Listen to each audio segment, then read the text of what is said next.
And I'm here to represent a piece of work we've been doing on the urban environment. And with that context, we're very happy to kick off our coming together dialogue to try and solve some of the challenges within the built environment, the urban environment, specifically transitioning to a sustainable urban mobility. Before I invite the panelists here to give us their insights, which are extremely unique and diverse, so I urge you to stay with us, I want to do a quick launch or a reveal of a project we've been working on for the past few months. So, the Global New Mobility Coalition launched at the Sustainable Development Impact Summit in 2019 with a lot of partners, over 100 partners, is now entering its 5th year. And during the past few months, we've been focused on an initiative called the Urban Sustainable Mobility Initiative. With that initiative, we have been engaging with private sector and public sector and coming up with a scorecard, with a benchmarking effort that would help cities understand how are they doing, are they building the right environment for electrification of fleets within their space or not. And then we can do a round of dialogues with these cities and be hyper-local in our problem-solving approach. And with that in mind, I'm very pleased to share with you the 3 cities that were going to be working with us over the coming 3 months before we make that alive. And then that scorecard is going to be available for everyone. So the first city that I want to highlight is a city from Curinibad, which is a city from Costa Rica. It's a small-sized city that represents small and medium-sized cities, which are where the most people in the world living right now. It's not the big cities that we always focus on when we have dialogues on successful stories. It's actually those medium and small-sized cities that are having a lot of local challenges that are quite different from challenges in those forefront cities.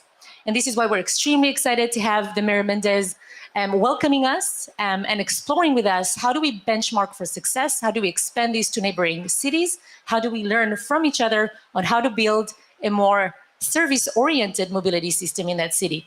The second city is Buenos Aires, and we are very excited to have the transport minister there welcoming us as well, representing a very big portion of a Latino market, and we hope that that would give us also access to understanding some cultural nuances around how do we shift to sustainable urban mobility environment. The third and last city that we're going to be working with in the coming 3 months is Singapore. And again, here really applauding the Department of Transport and them welcoming us. City of Singapore, of course, country of Singapore has been at the forefront of mobility services and electrification and can be ready to actually look at how do we integrate shared, electric, connected, and autonomous mobility. So that would be at the high end of solutions that we can think about as we try to move to sustainable mobility. And without further ado, let me call our amazing panelists here. I'll start with our lady guest, Ms. Balsam Nema from DAR Group, who is coming to us directly from Beirut, joining COP27. Thank you so much for joining us. Our second speaker, I'd like to call Adam Gromis, who is leading as global sustainability for Uber, coming or joining us from the West Coast. I hope you're not jet-lagged and it's almost over here, and then you can go back there. And last but not least, I'd like to go Eli Al-Tayeb, who is coming from not so far. So from Cairo, representing Shift TV, a company I founded about 18 months ago. So thank you so much all for joining us. And let's get started. I'll get right over to the end of this group here to Adam. Adam, you are working for a company that has committed to electric fleets in North America and Europe by 2030. What an ambition. Are we going to get there? We certainly hope so. I'm Adam Gromis. I lead on global sustainability policy at Uber. Thanks to the World Economic Forum, thanks to the Egyptian government for hosting us and for bringing us together. Maya, thanks for your leadership.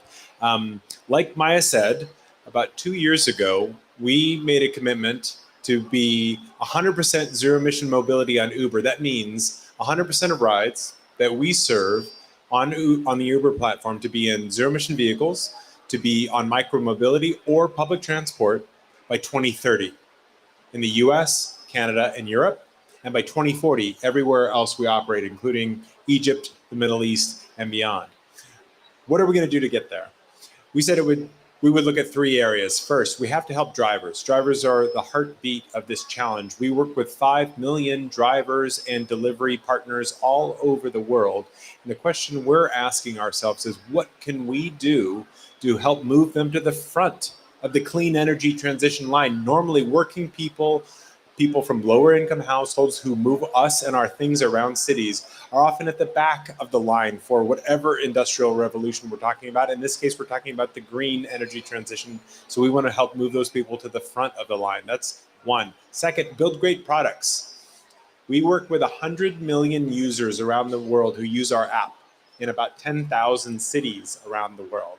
And we want to make it really easy. Open the app, push a button, get a clean ride in an EV, on a scooter, on a bus. To do that, we need to build great products that make it fun and magical in order to get into ride, and they have to be affordable, of course, to get into clean energy. Lastly, we said transparency would be our third and final pillar, because we knew that our users, our investors, the communities where we operated wouldn't trust us to just say, don't worry, we'll get there. We have to show our homework. Where are we today? Where are we going tomorrow? And what's working and not working? I have to say, in terms of some of the early indicators of success, particularly from this last year, we committed 800 million in total resources to make available to drivers. The first part of this challenge is very much about money. Drivers face high costs of switching to EVs. And when we ask drivers, what's preventing you from going into EVs? EV costs is the number one challenge. So we said we'll make 800 million available in resources to drivers for the next couple of years out to 2025 to help hundreds of thousands make the switch. As of the third quarter of this year, 37,000 drivers on Uber in the US, Canada, and Europe were already in zero-emission vehicles. That's up 4 times since Glasgow, which we're really pleased to share. And they did 20 million trips in the third quarter of this year, 20 million trips. That's 20 million opportunities for the driver to talk to the rider about clean energy. That's 20 million transactions for the driver to make a living off clean mobility. And it's 20 million opportunities for cities to charge a very small tax and replenish their local economies. What we see as a great opportunity for EVs to be shared and to be opportunities for economic activity, not just a car replacement for the fossil fuel world of driving, but an opportunity to expand mobility and economic opportunity. The last thing I'll say on progress is that we're also really glad to roll out the first ever all-electric EV rideshare product in North America. It's called Comfort Electric. Push a button, get a ride in a premium EV like a Tesla, like a Polestar, like a Ford Mach-E. And we rolled this out a few months ago. Not only is it a way to get an EV-only trip in 25 cities around North America, it's a way for drivers to earn more because it's charged at a slight premium from our economy product. So that means the driver in the EV is earning more, the rider is getting more value, not just being in an EV, but in a nice premium ride experience. And that's the way we see the flywheel going. More supply for drivers, more value for drivers, more value for riders. Thank you so much, Adam. Wow, inspiring, a lot of big numbers over the past 12 months. I'm curious about the upcoming 12 months, but we can talk about that at the end, so stay with us. But you've mentioned cost, and I'm thinking, well, fleets play a huge role in bringing up large bulks of demand that can potentially reduce costs. Can you tell us a bit more? What is Shift EV doing, and how can you address the challenge of costs of operators? Well, thank you so much, Maya, for the invitation, and it's very exciting to be here. Look, so I think if you look at the electrification plans across the world, you'll see a lot of, developed world countries that have a lot of resources like tax subsidies and customers that have a higher willingness to pay, for electric rides. In emerging markets, the situation is really different. So, there are very limited financial resources by governments to subsidize EVs, and customers may want to switch to EVs, but don't necessarily have the purchasing power to do so. So, if you look at the global OEMs and what they're building in terms of EVs, they're high premium, beautiful vehicles that are 4x the price of the internal combustion engine equivalent, and will take a while before they're available in emerging markets. So the other alternative approach, other than just waiting for a couple of decades until these vehicles are more cost effective, is to take existing chassis, make them electric. And that's kind of what Shift EV has been doing. So we've developed an industrial process that takes existing vehicles, and in a couple of hours per vehicle, we can take a chassis, make it electric with battery packs that we manufacture that are fit exactly for that particular chassis. The end result is an electric vehicle that's ready today, is a few $1,000s instead of tens of thousands of dollars. We offer it to customers on a subscription basis.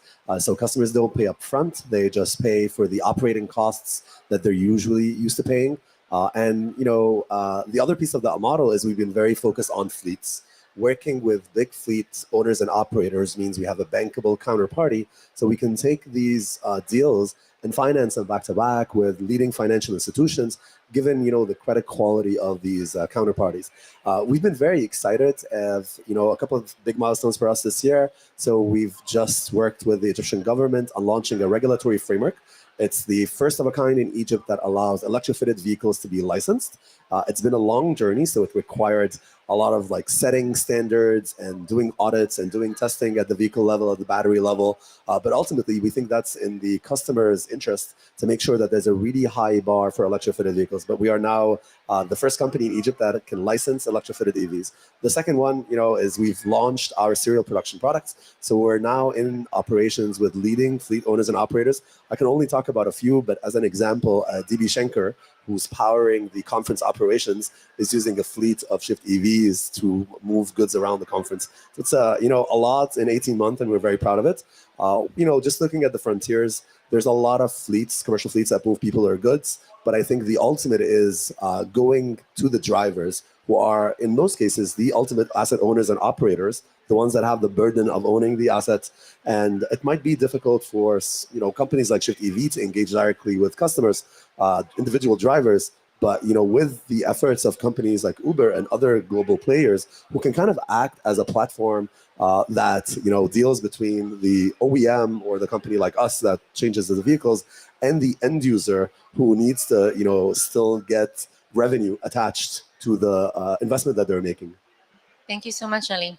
I want to emphasize that one of the pieces of work that are really interesting for us working on decarbonization of transport, particularly in the urban environment, is looking at fleets, not just because it brings the scale, the magnitude, but also because the mileage are quite high.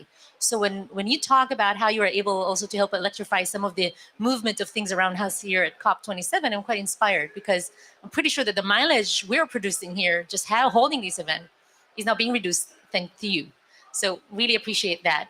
And with that, just also linking to the role of cities. So cities are actually just 3% of the earth, but they're home to 70% of emissions. And bulk of it comes from transportation. And if you can enlighten us, Bassam, thinking about what are cities, or how can cities help through the built environment that you're so focused on, can help us address that challenge from their angle. Thank you, Maya, for the question. So absolutely, the transport sector is probably one of the biggest emitter of greenhouse gases into our atmosphere. It's probably the second biggest emitter if we are to look at Egypt, because we're sitting here in Sharm el-Sheikh today, so we might as well just look at the numbers that we can get from Egypt. Which means that when we're talking about decarbonization solution, when we're talking about how to implement those solutions towards a net zero built environment, we'll have to focus on that sector specifically. Now, as a Dar group of company, our expertise is really very much focused on the transport sector. We've been tackling this in terms of sustainability approaches and what are the affordable, the practical solutions that should be looked at from right across the globe. And some of the solutions that my colleagues here have mentioned is starting off by the electric vehicles, to promoting mass transit, to incentivize people to rely on those solutions rather than go each with their own cars. Other solutions are really about policy and planning, and the role of really governments and regulators in really supporting those solutions and making them happen. And also other things that are important to pick up on is how you can promote the culturally viable solutions. So as we operate in different regions of the world, there are different cultures that we're exposed to. So how can you tailor the solutions for the transport sector to the culture that you're designing for, and that you're providing that solution for? So it could be, for example, in certain parts of the world, different carriages for per gender, it could be per family. And there's also another thing to pick up on is the different in climates. So you do have some climates that are very hot. And how do you really tailor those solutions to reflect the climate that you are designing for? How are you really incentivizing those people to use the bicycle lanes, to use the pedestrian walkways and everything that's related to this? And then to close my comment here is, how are we helping to build the right infrastructure for those transport solutions? Because if there's no infrastructure, no one's going to use any of the solutions that we have proposed. Yeah, and this is, I think, music to our ears, because one of the things that connects us all is actually that environment that we move things on. And that environment has to be ready-made, but it has to be hyper-local at the same time. So when we talk about humidity or temperatures, those are things that sometimes we tend to forget. I mean, actually, if you want people to bike or be active to work, you actually have to facilitate for that. You have to have showers or so on. So we need to think about these differences, these nuances.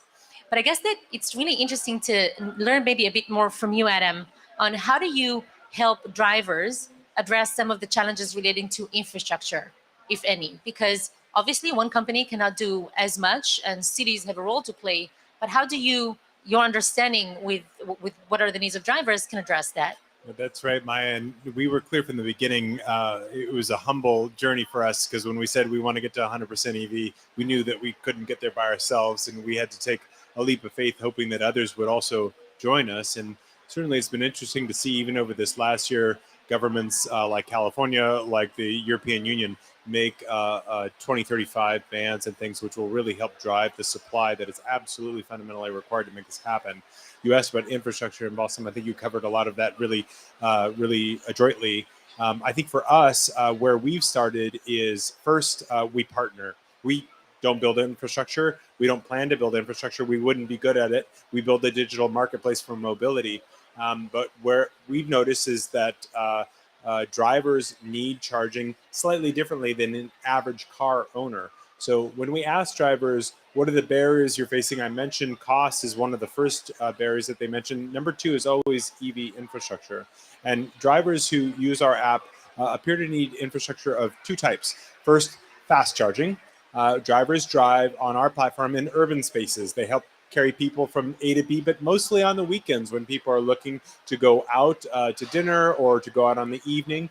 And then they also use it for commuting, like to airports. So turns out when we look at the data, those are the two answers. More fast charging in downtown centers where there's lots of activity, downtown areas, popular areas for going out. And then second, the airport. The airport is almost always the answer for areas like European markets with high traffic, intermodal stations like trains or ferry terminals. That would also be the answer. But that, we believe, helps focus the investment. So that's one. Two, drivers also need low cost overnight charging solutions. In fact, when we do the analysis, it turns out that's how drivers can save the most money in an EV. If you can get a, say, level 2 or even level 1 slow charge using cheap energy that may be available in the nighttime or low peak periods, that's when drivers can realize the most benefit in an EV from an economic point of view.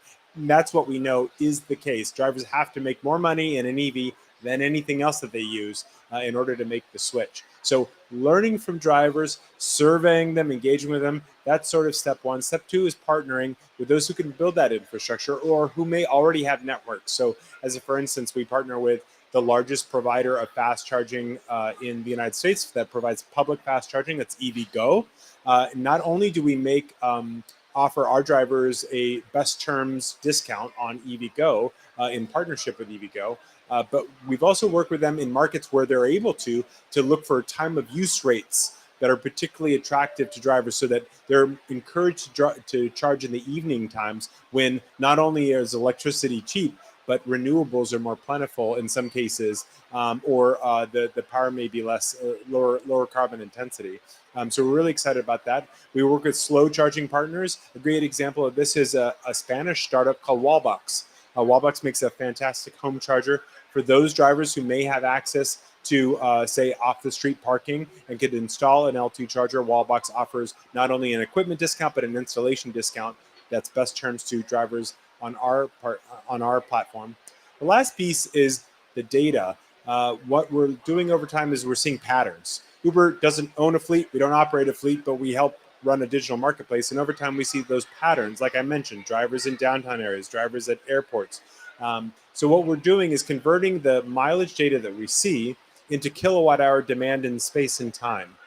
We're sharing that information not only with our energy partners and EV charging partners, we're starting to share it with governments who are making unprecedented levels of investment in charging. A great example of this is the United States government, which just rolled out a $5 billion package, the first time ever package to invest in charging. So we've said, hey, look, we have some insights into where we believe drivers will most utilize charging. Charging today lacks a business case. It doesn't get enough users. There's not enough utilization of chargers. That's where we can be useful by being an anchor tenant for many of these expensive investments, hardware investments in urban areas, and maybe shared use EVs like what you see on Uber and other fleets like taxi, local delivery like what Ali is working on. They provide anchor tenant load at those otherwise very costly investments for both government and industry players. So that's where we hope we can be most useful. Anchor tenants. I love that. I'm going to be using that ahead. And that brings me to think about freight.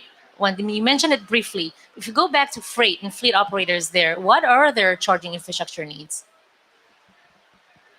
So freight is an interesting category. It's one of the largest growing categories in the world. So everything that's happened in e-commerce has driven a massive increase in the volume of goods. So instead of more people traveling to get the goods are traveling to the people. And what that means is we have a significantly more complex and larger volume freight fleet everywhere around the world. Egypt is no different, and also emerging markets. We have about 500,000 kilometers of operations data from fleet owners and operators that are using our vehicles. And what we've seen time and time again is a few very interesting trends. Number one, not a single one of our customers who works in the city has ever needed more than 150 kilometers per day. And the first conversation we ever have with a fleet owner, they're like, oh, I need at least 400 kilometers. We're like, are you sure? How are you doing 400 kilometers in Cairo, like walking around at like 12 hours? So that's an interesting thing, because fundamentally what it means is the capex required from a battery perspective is significantly smaller than what folks estimate. Now, the second thing is not a single one of the customers we've seen has a capacity factor. That means they're utilizing the vehicles more than 60% of the time. And if you think about it, that's not surprising. No one wants their e-commerce good delivered at 3 a.m., right? And the drivers don't want to work 24/7 either. So what that means, and I think it's kind of what Adam is describing in Uber, is you've got a lot of overnight charging customers. So all of our customers use overnight charging, primarily in their warehouses, which reduces the cost of ownership significantly. You have level 1 chargers in the warehouse using the slowest rate of kilowatt hours. It makes for a perfect total cost of ownership from that perspective. Some of our customers also require more sophisticated solutions, so we offer them opportunity charging. So for the customers that go back to the hub mid of operations, we offer them an opportunity charging solution that can get them to pretty much 50% of their required capacity just in 30 minutes. And then, finally, I think most customers have range anxiety, even if they have no reason to have it. So, it's been really important for us to integrate on the same technology that you could find in public charging infrastructure. So although public charging infrastructure is still, very, very much at its beginning in emerging markets, it's still there. And to be honest, I have not seen in 500,000 kilometers a single customer use it. So I think it's there more for emotional support than for practical use. Well, emotional support is important, right? Absolutely. With EV transition, absolutely. Well, I think about charging infrastructure obviously from two lenses. One is who is going to be actually plugging it to what car, but also what is the energy that comes in and who takes the accountability of that energy being clean. And then brings me back to you, representing that segment or the opportunity as a company that does engineer and help the built environment improve on its carbon footprint. Tell us a bit more. So on the infrastructure story, there's a lot of variation as to the ability of the infrastructure to deliver the solutions. If you look globally, we do see that there's a lot of gap in certain areas, while the infrastructure is very advanced in other areas. And this goes back to unlocking the finance to really make this happen. So Adam has just given an example of the $5 billion for the EV infrastructure in the States. And that's an excellent example of how really when the finance is there, you are able to deliver the right infrastructure. Because if you don't have the infrastructure, no one's going to use those solutions. I'm not going to buy an electric car if I don't have a charging point to charge it at. So unless this is really available for the people, the infrastructure is there, people will not go for any of those solutions. And that starts by finance first. Once the finance is available, sometimes we see that even if the infrastructure is there, people would not use it. We've surveyed the markets that we operate in, and we were able to detect that about 50% of the people know that the infrastructure is there. They just don't use it. I think it's about awareness.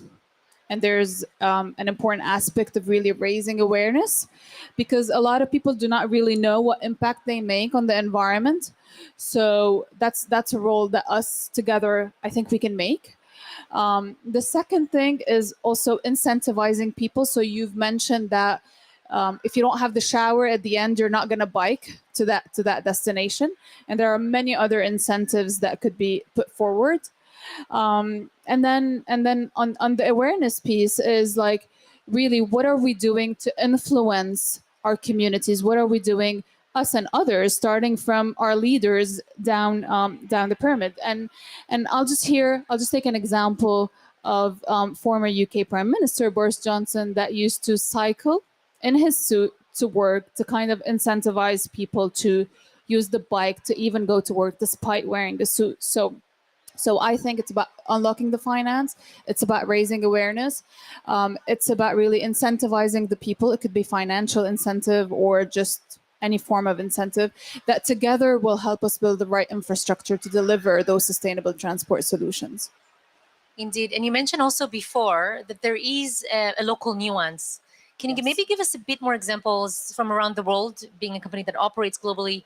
Where do you see cities that are more ready? What constitutes good readiness for that transition to electrification? And perhaps where should we put more our energy next? Yeah.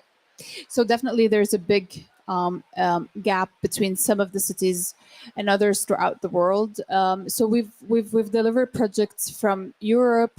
We've worked on projects from Europe, Poland to the States, Chicago to the Middle East, Qatar, UAE, Saudi Arabia, to Africa, Rwanda. And luckily, we can say that everyone is almost getting there. Definitely, you could see that there's much more advanced economies than others, which is obviously a fact. Yet what we can say is that the cultural aspect is influencing the advancement, but there's also the benefit of people really wanting this change to happen. So previously, it was really a big challenge to see, for example, a bike lane in a Middle Eastern country. Now, this is different. Why? Because we're providing the right solutions to make cycling, for example, a suitable solution for transport, by providing the tampering, by providing the misting, by providing the shading. So that's just one example of what a sustainable city. I'll take you to a city that's nearby, Sharm el-Sheikh. It's in Egypt. It's the new capital district in New Cairo, the administrative capital district. That's the first smart, sustainable city in Egypt, in Africa. And some of the most important transport solutions, aside from having the electric charging stations, the electric vehicles, is really the reliance on mass transit. It's really prioritizing the pedestrian walkways. It's providing that what we call the 5-minute city walk, so you can get anywhere very quickly. And also really incentivizing people to be using bike lanes rather than relying on their own cars. So that's just a very close example, dear to our heart, because it's right here in Egypt. And so that does give an insight of how we can really respect the cultural aspect and work around it to provide the solutions that are suitable for environments that we design for. And I appreciate that we can actually make a lot of things work in a lot of places. We just have to be a bit more creative and really address the challenges that are local. And with that, Adam, can you tell us a bit more about which cities around the world have been demonstrating success in that sense, and what constituted that success? Yeah, it's really encouraging to hear some of the progress that Balsam was talking about in those cities. We see it also in our data. So just looking at, say, let's take electrification, for instance, and I should take a quick half step back and point everybody to a great report that Heather Thompson's been talking about at this COP from ITDP. They did it with UC Davis last year. They said that we will not reach our goals within the transport sector through electrification alone. We won't reach it through urban densification, modal shift alone. They have to be done together. You need EVs, and you also need people to move to bikes and to buses. We embrace that report, and it really informs some of our strategy. To take an example from the electrification side, we see it in our own data, as I mentioned. Electrification in Uber in the last quarter, say in Europe, was at 7%, meaning 7% of every kilometer that's moved on our platform for people was in a zero emission vehicle, a zero tailpipe emission vehicle. Really encouraging, really strong progress. That's about double what the general population is doing on the road in Europe. If I double click on that, zoom into London, Boris Johnson's, where he used to work, it's 15%, more than double our European average. And when we really peel back what's going on in London, yes, we're doing more in London. Yes, we're investing a lot, but partly we have confidence to invest in London because the government there has made their investments. They've unlocked their policies. London has a world-class CCZ, they call it, the congestion charge policy, which exempts EVs. That means if you're in an EV, you have a daily in your wallet price signal to be in an EV. And that signal is not available in most cities around the world. Most cities of London's, even equivalent to London, say Paris or New York. So what that allows us to do is point to that best practice example, and we've done that through the Global New Mobility Coalition as well, and to say this is something that's really worth replicating. It's easier said than done. CCZ and congestion charge policies, road pricing policies are politically challenging, but we can't find a better example where the change is happening faster. So it's really worth pointing out. On the other side of the channel, in Paris, we can't find another city where people are using more bikes and scooters on Uber than in Paris. Here again, we look at Mayor Hidalgo's policies. We look at the infrastructure that Paris is investing in, protected bikeways, pedestrian ways. People want to be on bikes and scooters in Paris, and therefore they're using bikes and scooters on the Uber app. It's difficult for us to go faster than the speed of what policy has created as a foundation.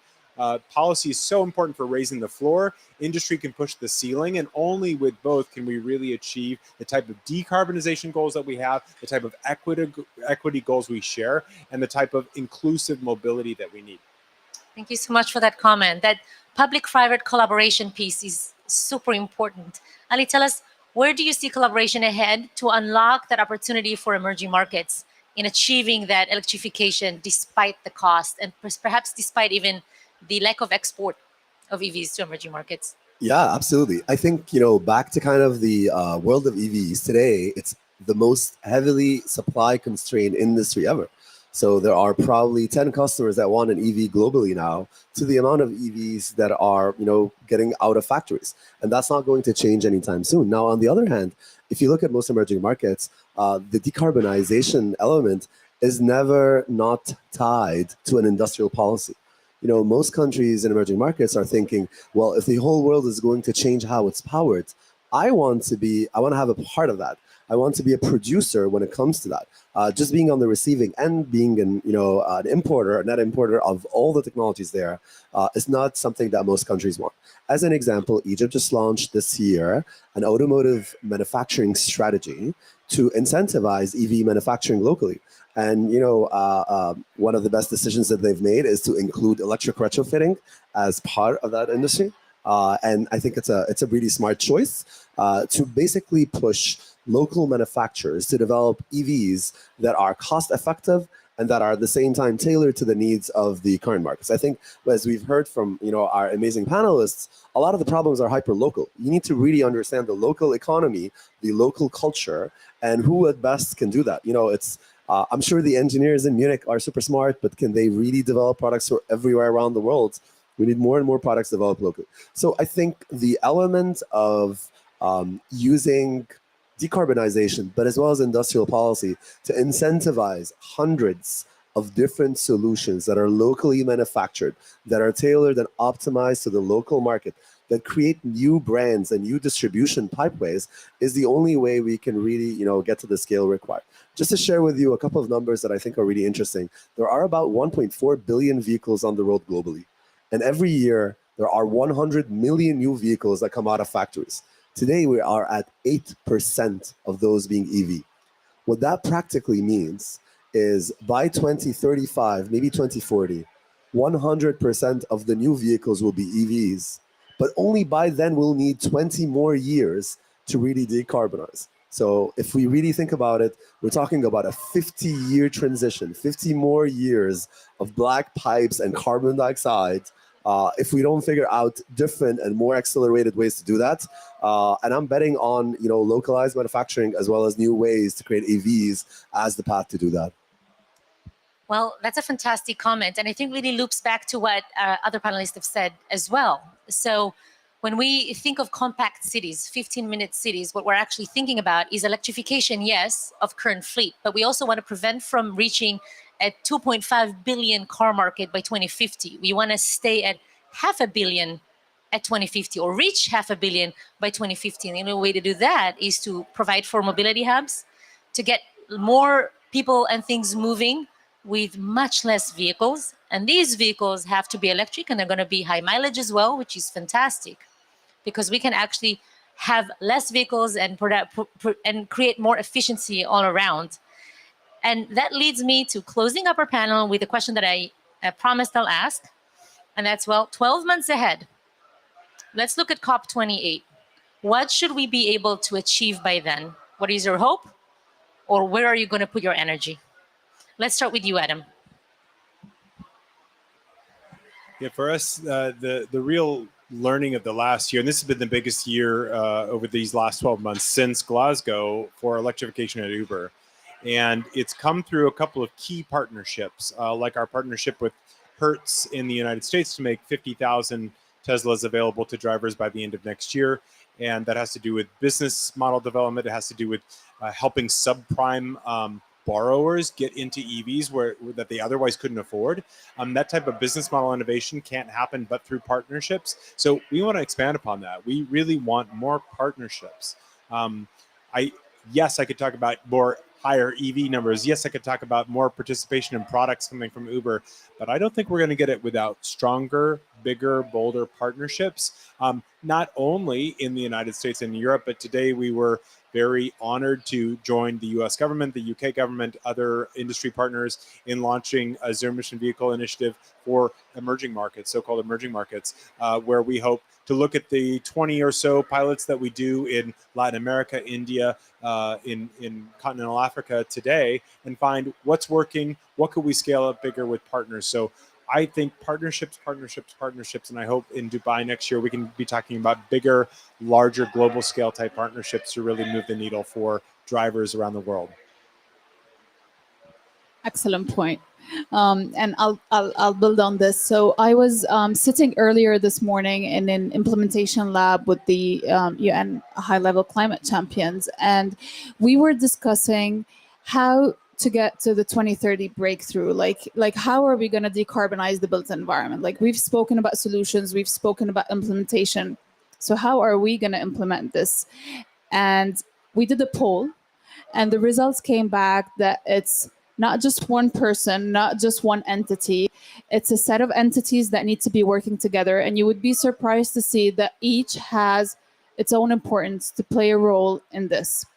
So going into COP28 after those findings, I think that we are representing here the private sector, but it's very important that we get to work together to bring the pieces of the puzzle together and go to COP28 together with the regulators, the financial, the private sector, the public sector, the supply, and the consumers, the civil society, who are driving the demand for more sustainable transport, more EV chargers, everything. So how can we influence through our expertise, through our presence, through our connections, through our partnerships? How can we influence to go together to actual solutions into COP28 at the transport sectors or other sectors as well to decarbonize? So I think, one of the great things about COP27 is the amount of public-private partnerships and the amount of, global cooperation around financing solutions. I think the piece that we need to do a lot more of is innovation. I think we need to bet on technology more. There are new solutions to the problems that we have today. We're not yet ready to say, okay, these are the sets of solutions that we have. Let's place bets and choose winners. I think we need to continue to drive more and more innovation into solutions. This can be new science, new technologies, but also new business models. So I think, I hope that COP28 will feature a larger and larger, more optimistic view of what we can achieve with technology when deployed in a customized way for the markets are in. For Shift EV, just to pull that plug in, this year we've launched 2 chassis types. So we can do minivans and pickup trucks, and we can do this in Egypt, and we're at the hundreds of vehicles and hundreds of thousands of kilometers. I hope by COP28 we'll have 5 different chassis types that cover 25 million different vehicles across emerging markets, and we'll be at the thousands of vehicles, and at least in a few other countries, because I truly think that we need to find a different route to electrify mobility in emerging markets than the one that is basically wait until they make a cheaper version and buy it. Thank you so much, everyone. Partnerships, cross-industry partnerships all around, and thinking of how do we integrate technology and how perhaps we're not afraid of failure, not with our partnerships and not with the technologies that we're using. And hopefully, as you said it, I couldn't have been said better, COP28, I hope, is going to be as inspirational as possible, because we're going to look at back and say, well, between this panel and then, things have been achieved. So a round of applause. Thank you so much, Adam, Isbam, and Ali. Thank you so much for joining us. Thank you, Maya. You're amazing.